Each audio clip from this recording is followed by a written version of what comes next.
À la veille d'une nouvelle journée de mobilisation contre le président Bouteflika qui se déroulera le 22 mars, l'opposant Rachid Nekka s'est confié à Sputnik France. Se disant placé en résidence surveillée, il appelle le peuple algérien à venir le libérer et espère instaurer un gouvernement d'union nationale. Il faut savoir que j'ai déjà été placé en résidence surveillée illégale pendant 2 ans entre 2016 et mai 2018. Tout cela à cause des 151 manifestations anticorruption que j'ai organisées notamment en France, en Suisse et en Algérie. Et le pouvoir a très mal pris le fait que je l'affronte directement et j'ose les attaquer toujours avec des preuves, évidemment. Donc lorsque j'ai rencontré le général Hamel le 9 mai 2018, il a décidé de retirer ce placement en résidence surveillée illégale.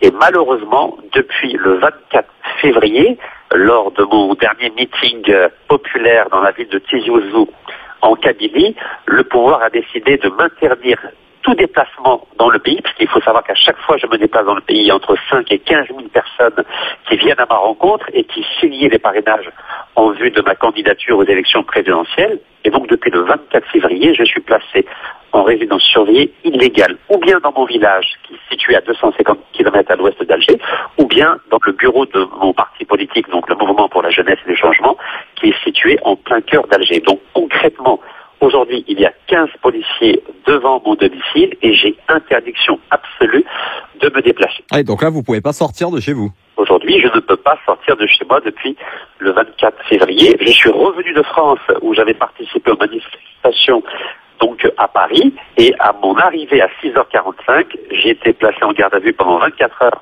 à l'aéroport d'Alger avant d'être escorté par 70 policiers jusqu'à mon village. Et donc j'ai lancé un appel à la population algérienne pour qu'elle vienne me délivrer donc demain matin à 9h afin de pouvoir participer aux manifestations, notamment à la marche devant le El Mouradia à Alger, donc une marche pacifique, je tiens à le rappeler, et donc je vais voir demain la réaction des autorités lorsque les Algériens viendront dans mon village. Alors votre page Facebook, qui compte environ 1,8 million d'abonnés, a été supprimée.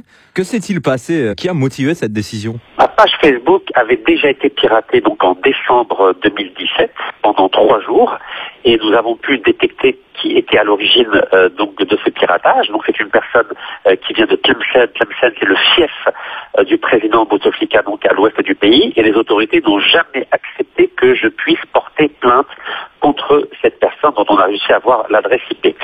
Donc la page Facebook a à nouveau été supprimée cette fois-ci dimanche dernier, et depuis dimanche, je n'ai plus accès à ma page Facebook. Donc j'ai contacté la direction de Facebook régionale donc à Dubaï et à San Francisco aux États-Unis, et à ce jour, je n'ai aucune réponse. Ah, ils ne vous ont pas répondu, vous leur avez demandé qu'est-ce qui s'est passé, vous n'avez pas eu de réponse. Je les ai appelés, je leur ai envoyé des emails, et je n'ai aucune réponse de Facebook. Ils ont dit qu'ils allaient regarder ce qui se passe, et je n'ai pas de réponse à ce jour. Alors Abdelaziz Bouteflika a récemment annoncé une conférence nationale qui devrait permettre un changement du régime de gouvernance, et il a dit le tout dans un avenir très proche. Quel crédit donnez-vous à ces déclarations? Vous savez, depuis 2015, j'ai dit dans les médias algériens que le président Abdelaziz Bouteflika était mort politiquement. Depuis le 8 mai 2012, aucun Algérien n'a rencontré le président Abdelaziz Bouteflika. Vous savez, le régime algérien est le roi de la manipulation de l'opinion publique nationale et internationale. Depuis 7 ans, il ne fonctionne que par lettres, à croire que nous sommes revenus à l'époque du Moyen-Âge. Ce n'est pas crédible. Tout ce qui est annoncé et qui provient du président Bouteflika n'est pas crédible. C'est simplement le régime du président Bouteflika qui tourne autour de lui et qui distille des informations qui sont totalement fausses. Et fort heureusement, aujourd'hui, le peuple algérien a compris que le président algérien n'existe plus, et c'est la raison pour laquelle non seulement le peuple algérien s'est opposé au 5e mandat, mais il s'oppose à toute initiative qui vient du régime algérien. Et croyez-moi, il n'y aura ni conférence internationale, ni période de transition. Aujourd'hui, il faut absolument revenir à la légalité constitutionnelle et réorganiser des élections présidentielles comme cela était prévu le 18 avril prochain. Si on ne fait pas ça, si on ne revient pas à la légalité constitutionnelle, nous ne sommes pas à l'abri d'un nouveau cycle de violence en Algérie, comme cela a été le cas dans les années 90. Donc je crois que le régime algérien a très peur d'être poursuivi en justice, et c'est la raison pour laquelle j'ai proposé, si nous gagnions, une loi d'amnistie financière et fiscale, afin de laisser une porte ouverte à ce régime pour qu'il puisse partir de la manière la plus civilisée et la plus pacifique.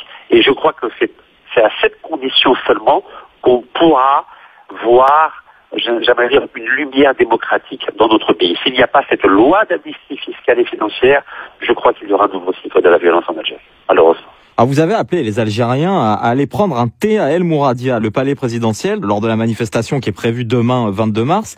Vous avez également appelé à bloquer des raffineries et des gisements de gaz et de pétrole. Alors certains internautes disent que votre appel est dangereux. Qu'est-ce que vous leur répondez? Vous savez, toutes mes actions que j'ai entreprises, aussi bien en Algérie ou à l'étranger depuis 2013, ont toujours été pacifiques. J'ai marché 1255 km entre le Tijouzou, qui est le Kabylie au nord, et Ain Salah, qui est dans le désert algérien, contre le gaz de schiste. J'avais été accueilli par 20 000 personnes. Tout ce que j'ai fait en Algérie et à l'étranger a toujours été pacifique, et ce n'est pas demain que je vais changer de philosophie ou de stratégie. Ce que j'ai demandé au peuple algérien, c'est de venir devant El Mouradia, avec des dates. Comme vous le savez, l'Algérie, c'est la reine des dates, c'est le symbole de la fraternité, le symbole de la paix, afin d'envoyer un message de paix, non seulement au régime algérien, mais à la communauté internationale.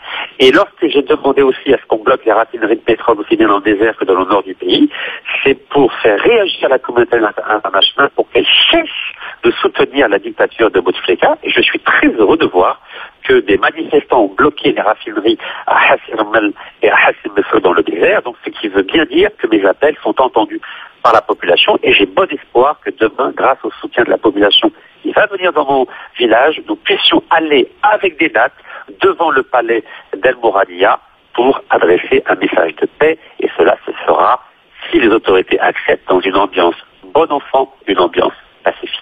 Alors pour conclure, vous dites vouloir installer un gouvernement provisoire à partir de demain 22 mars, et ce d'une manière pacifique et civilisée comme vous venez de le répéter. Alors concrètement, comment vous comptez vous y prendre? Quand je suis revenu vendredi à Alger, c'était pour justement rencontrer les responsables de l'opposition afin de discuter des modalités pour la mise en place de ce gouvernement d'union nationale.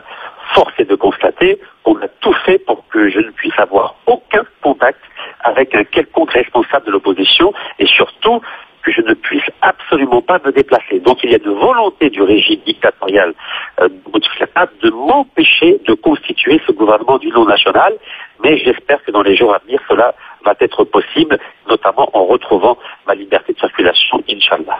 Il y a un point sur lequel je voudrais avoir des précisions, c'est que vous dites que vous êtes soit en résidence surveillée dans votre village qui se situe à 250 km d'Alger, ou soit au siège de votre parti qui est à Alger, mais vous pouvez vous déplacer entre les deux. Aujourd'hui, je ne peux plus me déplacer. Il faut savoir que lorsque je suis arrivé à l'aéroport d'Alger, on m'a retiré aussi le passeport algérien de façon à m'empêcher de sortir du territoire. Car le régime algérien a mal pris le fait que j'ai été porté sur les épaules des citoyens algériens, non seulement à Saint-Denis en région parisienne, mais aussi sur la place de la République, donc à Paris. Donc le régime algérien redoute ces images qui ont fait le tour du monde, où la jeunesse algérienne est portée sur ses épaules partout où je me déplaçais, aussi bien en Algérie qu'à l'étranger. Donc lorsque je venais de l'Est du pays, on me plaçait en résidence surveillée dans le bureau du parti politique à Alger, mais lorsque je suis venu directement à l'aéroport d'Alger, on m'a escorté directement après 24 heures de garde à vue dans mon village à 250 km à l'ouest d'Alger. Et vous êtes bloqué là-bas depuis? Depuis samedi, je suis bloqué dans mon village, donc qui s'appelle Aïd Meram, dans la wilaya, donc le département d'Echlef, c'est à mi-chemin entre Alger et Oran. Donc je ne peux plus me déplacer. Vous êtes revenu de Paris, vous êtes arrivé à l'aéroport d'Alger, vous avez été placé 24 heures en garde à vue, et puis on vous a escorté dans votre village dans lequel vous êtes bloqué depuis. Exactement, et en me retirant mon passeport algérien. En vous retirant votre passeport algérien.